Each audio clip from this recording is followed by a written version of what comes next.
Bismillahirrahmanirrahim. Assalamualaikum warahmatullahi wabarakatuh. Alhamdulillahirabbil alamin wa binasta'in ala umuri dunya waddin.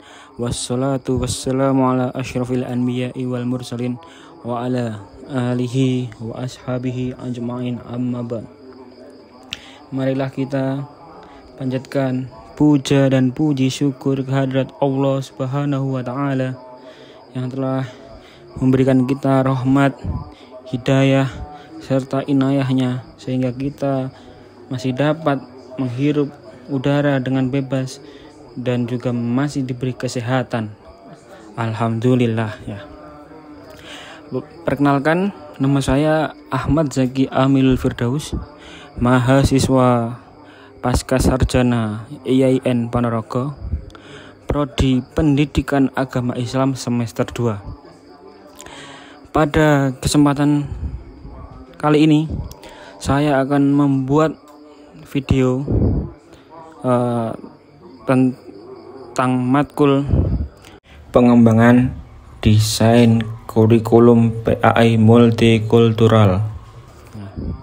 Pada video ini saya akan membahas buku yang berjudul Multicultural Education, Issues and Perspective yang dikarang oleh James Banks dan Cherry McGee-Banks ya. Pada kesempatan ini saya akan membahas pada bab 10, yaitu A Process to Multicultural Curriculum Reform by James Banks, atau dalam bahasa Indonesia yaitu pendekatan reformasi kurikulum multikultural. Ya, buku ini berlatar belakang di United States atau Amerika Serikat. Yang pertama akan kita bahas pada kesempatan kali ini yaitu tentang kurikulum mainstream centric atau kurikulum yang berpusat pada arus utama. Kurikulum ini disusun berdasarkan pengalaman, konsep, dan peristiwa yang mencerminkan sejarah budaya kelompok mayoritas, khususnya Anglo Amerika dan Eropa. Perspektif budaya lain itu jarang dimasukkan pada kurikulum ini atau hanya dianggap sebagai tambahan. Dan kurikulum ini memiliki beberapa karakteristik, yaitu yang pertama menggunakan paradigma Anglo-sentris dan Eurosentris ya. Dan kurikulum ini mendukung ideologi asimilasi di mana budaya dominan dianggap paling berharga dan budaya lain harus menyesuaikan diri dari budaya utama tadi ya. Dan penulisan buku, teks atau bahan ajar pada kurikulum ini didominasi oleh narasi mayoritas atau narasi dari arus utama, yaitu Anglo Amerika. Nah, contohnya dari penjelajahan Columbus diajarkan sebagai penemuan dunia baru, sementara keberadaan penduduk asli Amerika yang sudah ada selama ribuan tahun sebelumnya itu diabaikan ya. Dan juga seperti contoh lain yaitu musik Afrika Amerika, blues dan jazz baru dianggap signifikan setelah diakui oleh musisi kulit putih seperti The Beatles, meskipun telah lama berkembang di komunitas kulit hitam ya. Pahlawan arus utama hanya menampilkan tokoh besar dari kalangan mayoritas seperti George Washington, Abraham Lincoln, tanpa menyoroti perjuangan dari kelompok yang lain atau kelompok minoritas. Selanjutnya, dampak kurikulum mainstream centric atau kurikulum arus utama ini ada dua. Yang pertama bagi siswa arus utama atau kelompok mayoritas, dan juga bagi siswa minoritas atau kelompok yang tertindas. Bagi kelompok arus utama itu memiliki superioritas palsu, ya, yaitu kurikulum yang hanya menampilkan budaya mereka, menciptakan kesan bahwa hanya budaya mereka saja yang penting tanpa memikirkan budaya yang lain. Terus kurangnya pemahaman terhadap budaya lain ya. Di kurikulum ini tidak memiliki kesempatan untuk belajar dari perspektif lain. Jadi hanya dari satu perspektif, yaitu perspektif budaya arus utama saja, atau budaya yang mayoritas, kelompok mayoritas saja. Itu yang kelompok minoritas itu tidak didengarkan. Dan pada kurikulum ini ada terjadi kesalahan persepsi, yaitu melihat kelompok minoritas itu hanya dari sisi kontribusi kecil atau perayaan tertentu, bukan dari keseluruhan sejarah dan kontribusi nyata. Ya. Dan itu tadi dampak bagi siswa yang mayoritas. Dampak bagi yang siswa minoritas gimana?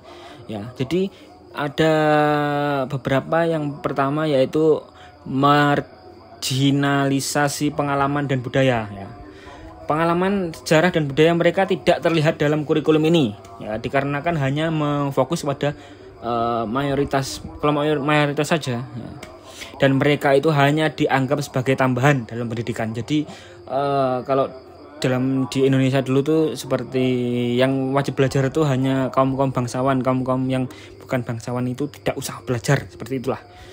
Terus motivasi belajar menurun, ya, dikarenakan mereka tidak merasa dihargai dan tidak diakui. Jadi kelompok-kelompok minoritas ini itu tidak semangat lagi karena merasa dikucilkan, ya. Dan sehingga kehilangan minat untuk belajar karena merasa bahwa pendidikan itu tidak relevan dengan kehidupan mereka, dikarenakan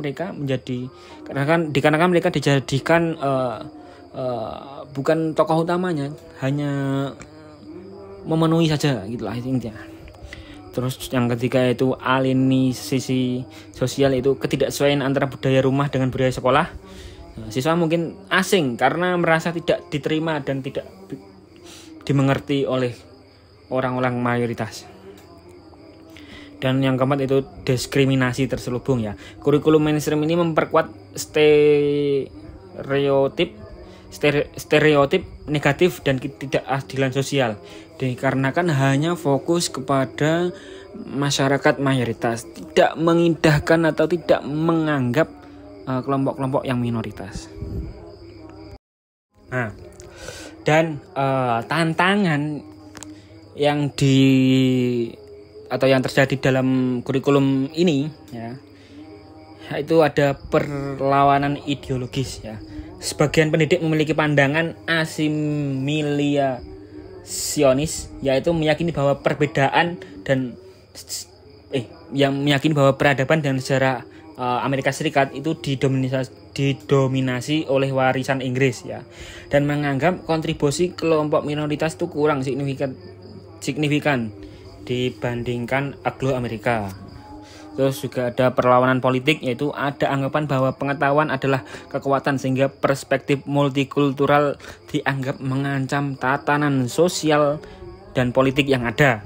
Dan kurikulum ini dominan dianggap sebagai alat untuk mempertahankan kekuasaan kelompok mayoritas tanpa memikirkan kelompok minoritas.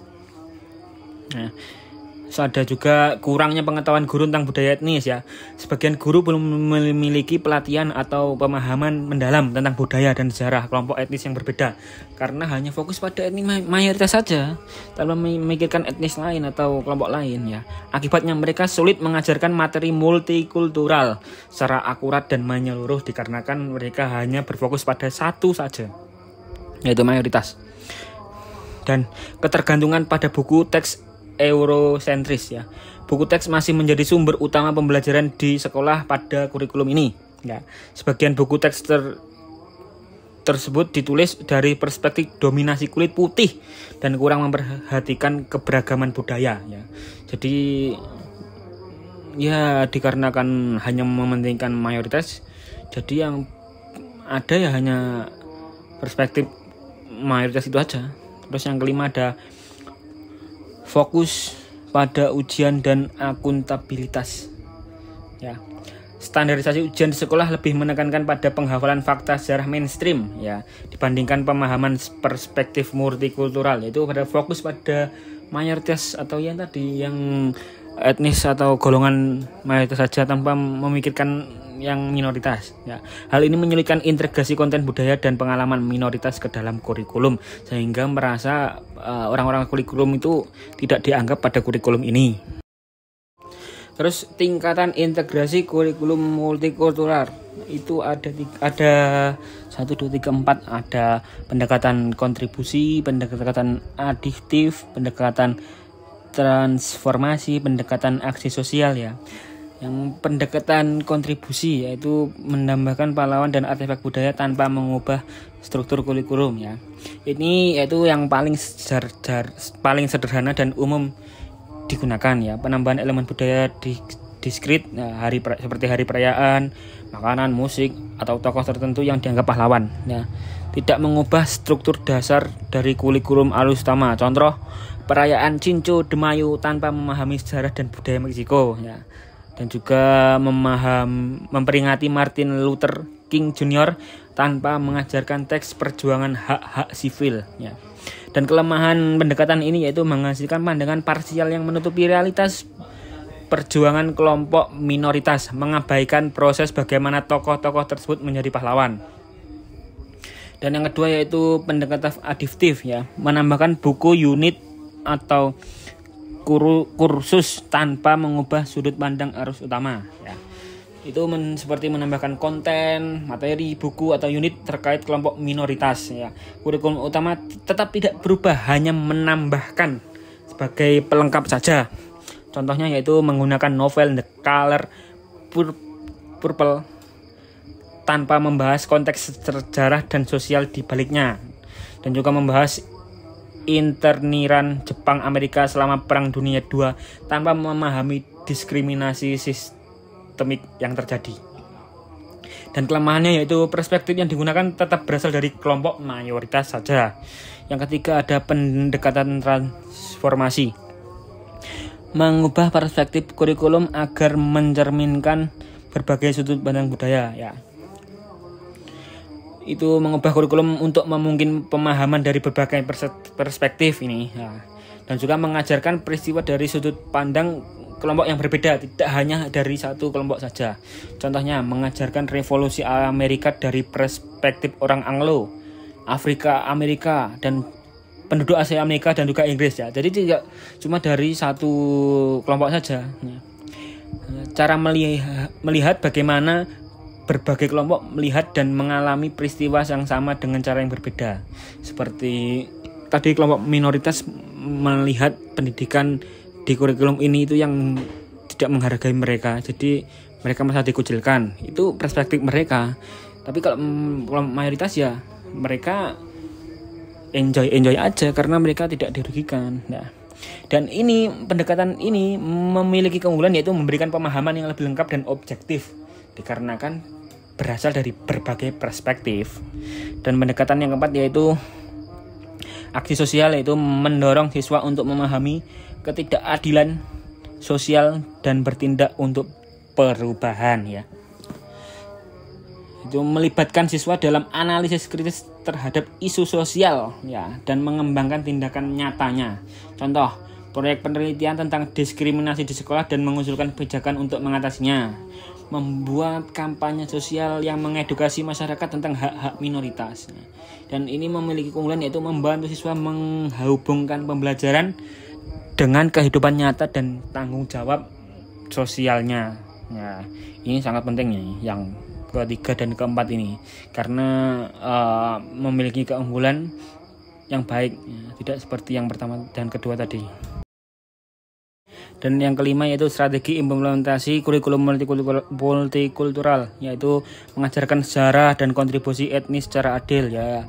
Ini jadi mengajarkan sejarah itu dari berbagai perspektif, tidak hanya kelompok mayoritas. Nah, dan juga menggunakan pendekatan interdisipliner, mengajarkan keterampilan berpikir kritis terhadap diskriminasi. Jadi mereka agar tahu bahwa melihat suatu diskriminasi atau suatu peristiwa yang mendiskriminasi suatu kelompok, agar mereka tuh tidak nyaman jika itu mereka lihat, sehingga mereka mencegah dan tidak ada lagi kejadian diskriminasi. Dan juga memanfaatkan museum, komunitas, dan literatur multikultural untuk mendulang ilmu pengetahuan mereka ya. Kesimpulannya yaitu reformasi kurikulum multikultural sangatlah penting untuk mencerminkan keberagaman masyarakat dan menciptakan lingkungan belajar yang inklusif. Ya, meskipun ada tantangan ideologis dan politik, pendekatan bertahap dari kontribusi hingga aksi sosial dapat membantu menciptakan kurikulum yang lebih adil dan inklusif. Dengan menerapkan strategi pengajaran multikultural, guru dapat membantu siswa memahami kompleksitas budaya dan sejarah secara lebih menyeluruh. Ya. Mungkin itu saja yang dapat saya sampaikan pada kesempatan kali ini. Bila ada kurang lebihnya saya mohon maaf. Akhiran wassalamualaikum warahmatullahi wabarakatuh.